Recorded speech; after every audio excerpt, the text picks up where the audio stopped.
इस छंद में भी महादेव वर्मा ने साधना के मार्ग पर चलने वाले साधक को उद्बोधित किया है, अपने अंतर्मन को उद्बोधित किया, अपने प्राणों को उद्बोधित किया है और कहते हैं कि हे साधक, तू इस सांसारिक मोह में पड़कर अपनी साधना से कभी भी विचलित मत होना। वो कहते हैं कि वज्र काउर एक छोटे अश्रु कण में धो गलाया, दे किसे जीवन सुधा दो घूंट मदिरा मांग लाया। सो गई आंधी मलय की बात का उपधान ले क्या, विश्व का अभिशाप क्या चिरनीद बनकर पास आया। अमरता सुत चाहता क्यों मृत्यु को उर में बसाना, जाग तुझको दूर जाना। कह रही हैं महादेव वर्मा कि हे साधक, हे अंतर्मन, तेरा जो हृदय वज्र के समान कठोर था, जिसमें अपार साहस और शक्ति भरा था, आज वह क्यों पिघलने लगा है? क्यों जो है अपने प्रियजनों के जरा से रोने भर से या थोड़े से प्रियजन विचलित हो गए तो तू भी उन्हें देख करके अपने साधना के पथ से क्यों विचलित हो गया? यानी साधकों को या अंतर्मन को संबोधित कर रही हैं कि हे अंतर्मन, अपने प्रियजनों के मोह में पड़कर तू साधना के पथ से विचलित न हो। वो कह रही हैं कि तूने अपने हृदय को वज्र के समान कठोर बनाया था और उस कठोर हृदय को यानी अपने अंदर के साहस और अपार शक्ति को तूने सांसारिकता के अश्रुकण में क्यों डुबो दिया, उसे इतना क्यों कमजोर कर दिया? और कहती हैं कि तुम्हारे अंदर जो अपार शक्ति विद्यमान थी, साहस का भाव विद्यमान था, तूने उसे दे किसे जीवन सुधा दो घूंट मदिरा मांग लाया, कि तूने उसे भावनाओं के आवेग में उठे आंसुओं में क्यों गला दिया। ये तो बात ठीक उसी तरह से है जैसे किसी व्यक्ति को अमृत दे दिया जाए और उसके बदले में अपने लिए तुच्छ मदिरा ले लिया जाए। वो मानसिक और जो कि मानसिक और शारीरिक दोनों तरह से व्यक्ति का विनाश करता है। तो कह रही हैं कि हे अंतर्मन, तूने अपने जीवन की अमृत रूपी शक्ति और साहस को त्याग कर अर्थात साधनामय जीवन को छोड़ करके किसी मदिरा पान करने वाले व्यक्ति की तरह से आलस्य युक्त जीवन जीना कहाँ सीखा? और कहती हैं कि हे अंतर्मन, ये सब कार्य तेरे योग्य नहीं है, ये सब कुछ निरर्थक है, व्यर्थ है। सो गई आंधी मलय की बात का उपधान ले क्या, विश्व का अभिशाप क्या चिरनीद बनकर पास आया। अमरता सुत चाहता क्यों मृत्यु को उर में बसाना, जाग तुझको दूर जाना। कहते हैं महादेव वर्मा कि हे अंतर्मन, तू आलस्य में पड़कर, सांसारिक आकर्षणों में पड़कर इस तरह से अपने साधना के पथ से विचलित नहीं हो सकता। तूने मलय पर्वत से आने वाली शीतल सुगंधित वायु की तकिया को लगाकर अपने उत्साह को या अपने उत्साह रूपी आंधी को विश्राम क्यों करने दिया? अर्थात तू इस सांसारिक आकर्षण में पड़कर अपनी साधना के उत्साह को शिथिल क्यों बना रहा है, कमजोर क्यों बना रहा है? विश्व का अभिशाप क्या चिरनीद बनकर पास आया। कहती हैं कि क्या सांसारिकता के सभी आकर्षण तुझे आलस्य की नींद तो सुलाने नहीं आए हैं, कि विश्व का अभिशाप क्या चिरनींद बनकर पास आया, कि ये जो सांसारिकता में उलझ करके तुम अकर्मण्य हो गए हो, आलसी हो गए हो, अपने साधना के पथ से विचलित होने लगे हो, तो तुम्हारा ये आलस्य तुम्हारी साधना पथ के लिए अभिशाप के रूप में है। और आखिर तुम अविनाशी परमात्मा के अंश हो, तुम अमर पुत्र हो, फिर भी तुम जन्म मरण के बंधन में क्यों पड़े रहना चाहते हो? अमरता सुत चाहता क्यों मृत्यु को उर में बसाना। कहना क्या चाहते हैं महादेव वर्मा कि हे अंतर्मन, हे साधक, तू अविनाशी परमात्मा का अंश है। इस नश्वर संसार के क्षणिक सुखों में तुझे परम आनंद की प्राप्ति नहीं हो सकती। इसमें तेरा कोई स्वरूप नहीं है। तुम्हारा वास्तविक संबंध परमात्मा से है, जिसे कबीरदास जी भी कहते हैं कि कबीर सूता क्या करे काहे न देखे जाग, जाके संग ते बिछोड़िया ताही के संग लागे।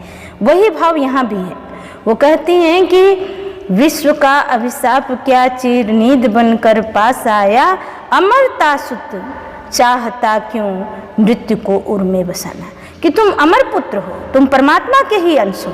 परमात्मा अविनाशी है तो ये जीवात्मा भी अविनाशी है, लेकिन फिर भी जन्म मरण के बंधन में, सांसारिक मोह माया में पड़कर तुम जन्म मरण के बंधन में क्यों पड़े रहना चाहते? क्यों नहीं साधना करके स्वयं को परमात्मा में विलीन कर देते हो, अपने साध्य में मिलकर साध्यमय हो जाते हो, ब्रह्ममय हो जाते हो जी। इसी तरह कबीरदास भी कहते हैं कि जाके संग ते बिछोड़िया ताही के संग लागे।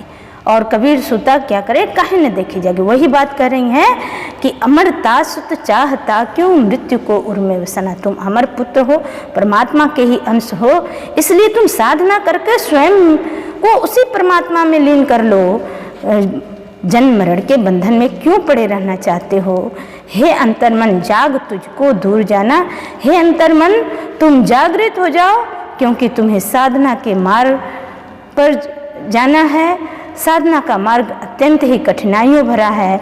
उन कठिनाइयों को पार करके अविचल भाव से इस पथ पर आगे बढ़ते जाना है। तो इसमें भी महादेव वर्मा ने साधक को सांसारिक मोह माया आदि को त्याग करके साधना पर पथ पर निरंतर आगे बढ़ते रहने के लिए प्रेरित किया है। अपने प्राणों को भी प्रेरित किया है। और रस की दृष्टि से वीर रस भी है, शांत रस भी है, मुक्तक छंद है, गीति शैली है, प्रतीकात्मक शैली है, रूपक और अनुप्रास अलंकार है, जीवन रूपी सुधा, जीवन सुधा में, और लक्षणा शब्द शक्तियाँ हैं। भाषा बिल्कुल शुद्ध साहित्यिक खड़ी बोली हैं। अब महादेव वर्मा द्वारा रचित प्रथम गीत जाग तुझको दूर जाना के अंतिम अवतरण का आज हम अध्ययन करेंगे। इसके 3 अवतरणों की व्याख्या को हम पढ़ चुके हैं, इसे ध्यान से देखेंगे। कहन ठंडी सांस में अब भूल वह जलती कहानी, आग हो उर में तभी दृग में सजेगा आज पानी, हार भी तेरी बनेगी मानिनी जय की पताका, राख छड़िक पतंग की है अमर दीपक की निशानी, है तुझे अंगार सैया पर मृदुल कलियां बिछाना, जाग तुझको दूर जाना। देखें, इस गीत में महादेव वर्मा ने साधक को भी और सांसारिक मानव को भी, दोनों को ही जगाने का प्रयास किया है, दोनों को ही प्रेरित करने का प्रयास किया है। यानी कहने का उनका भाव क्या है इस कविता के माध्यम से कि भौतिक तथा आध्यात्मिक दोनों ही उद्देश्यों या दोनों ही अर्थों की प्राप्ति के लिए व्यक्ति के अंदर आत्मबल होना चाहिए और दृढ़ संकल्प का भाव होना चाहिए।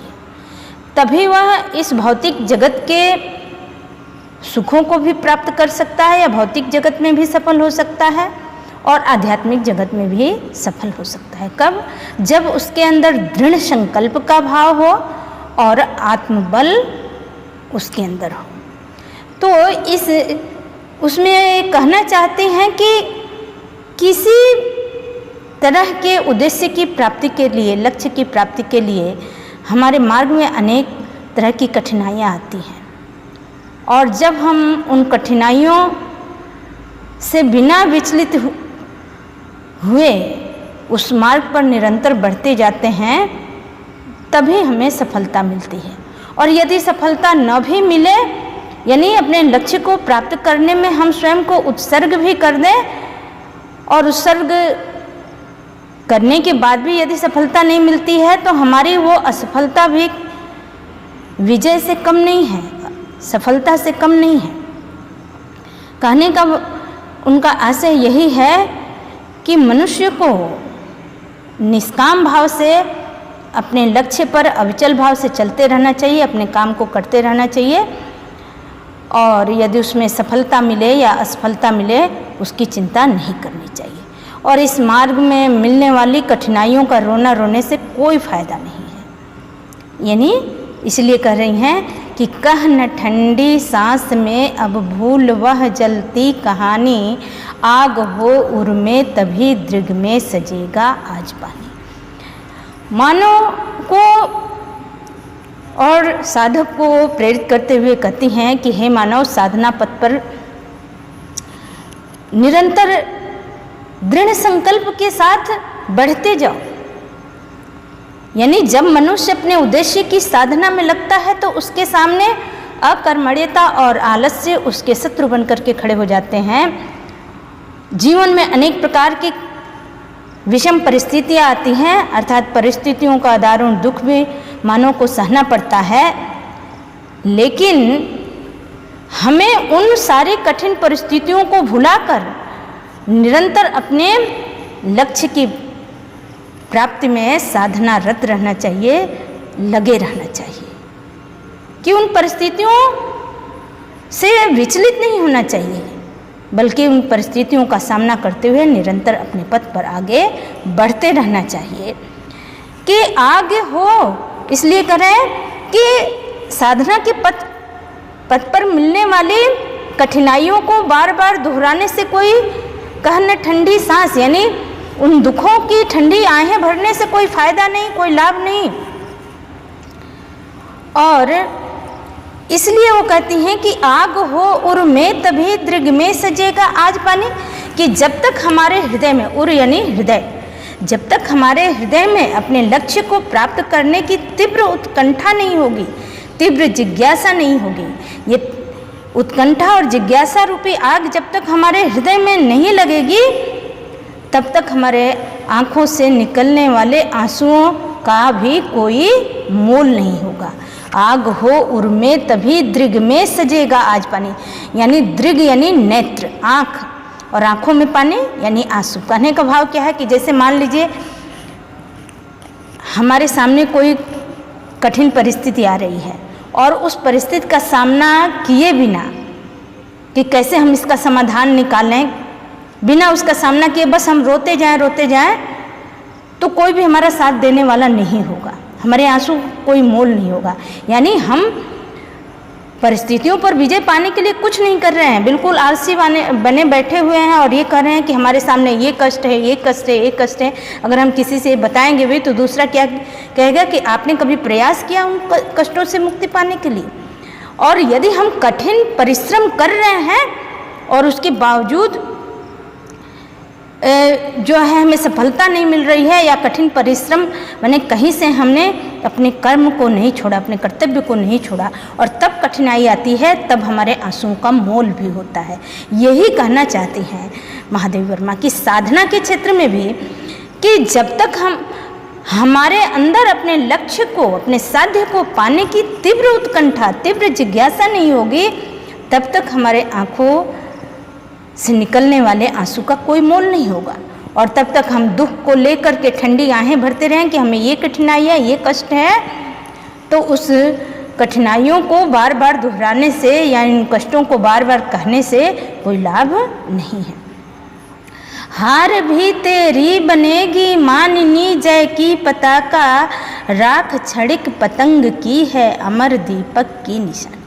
कहती हैं महादेवी वर्मा कि हे अंतर्मन, हे साधक, यदि तू अपने साध्य को पाने के लिए, अपने लक्ष्य को पाने के लिए स्वयं को उत्सर्ग भी कर देता है और तुम्हें असफलता भी मिलती है, उसके बावजूद भी तुम्हें असफलता मिलती है, तो तुम्हारी यह असफलता भी किसी सफलता से, किसी विजय से या किसी जीत से कम नहीं है। किस तरह से?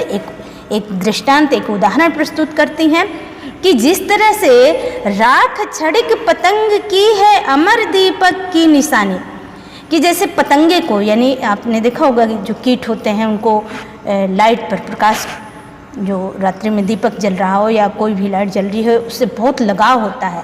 वो पतंगा उस पर तब तक मंडराता रहता है जब तक कि उसका अंत नहीं हो जाता, तो अंततः वह जलकर भस्म हो जाता है और उसकी भस्म, उसकी राख जो है दीपक के लौ के साथ मिल करके अमर हो जाती है।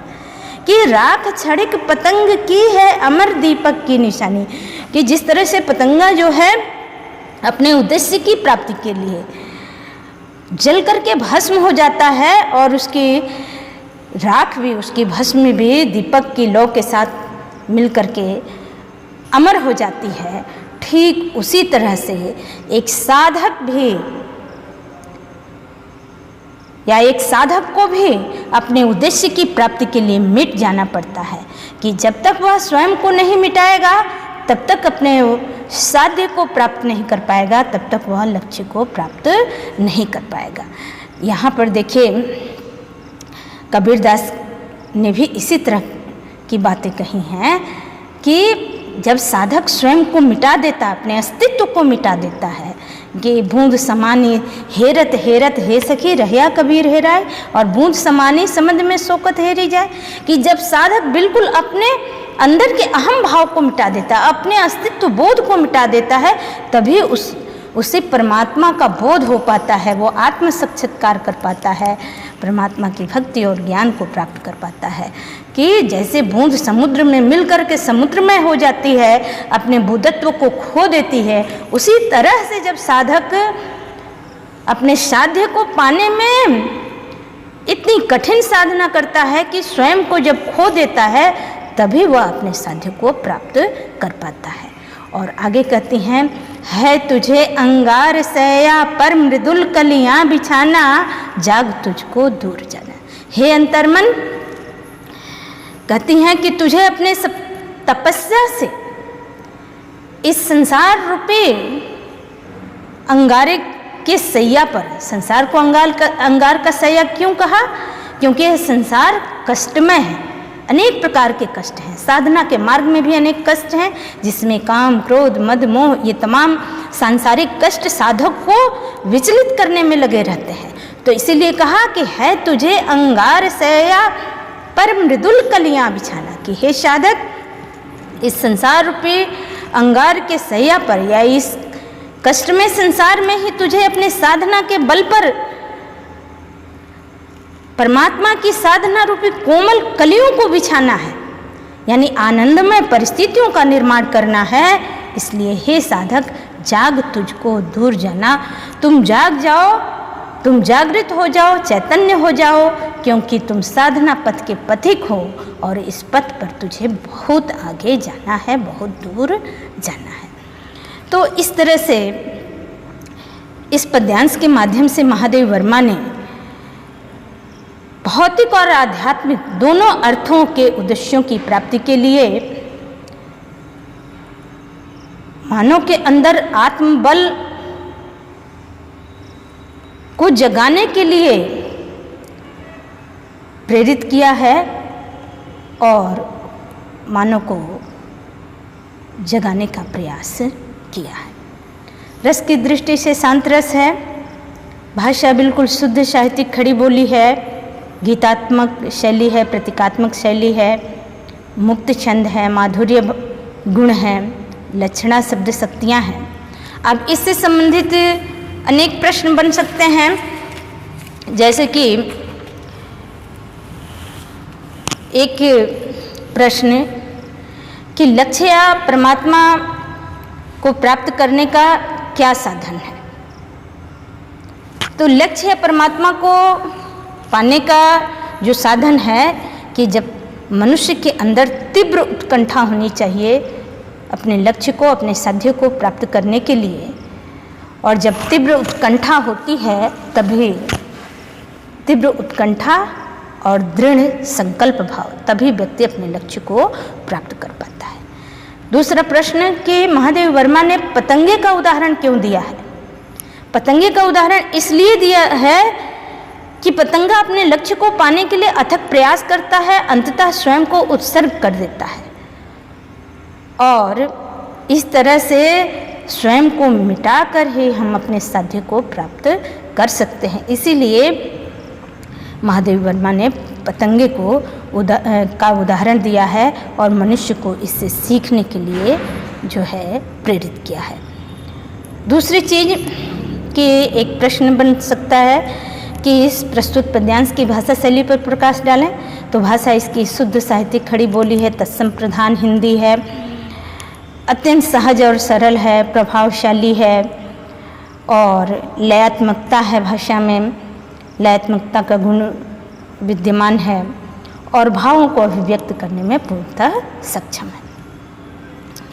एक प्रश्न कि अंगार शैया पर मृदुल कलियां बिछाने से कवयित्री का क्या आशय है। तो महादेव वर्मा इसके माध्यम से यह कहना चाहती हैं, साधक अपनी तपस्या से ही संसार रूपी अंगार शैया पर कष्टों से भरे इस संसार में आनंदमय परिस्थितियों का निर्माण करता है। अब हम इसके आगे के जो गीत संख्या 2 है उसको पढ़ें।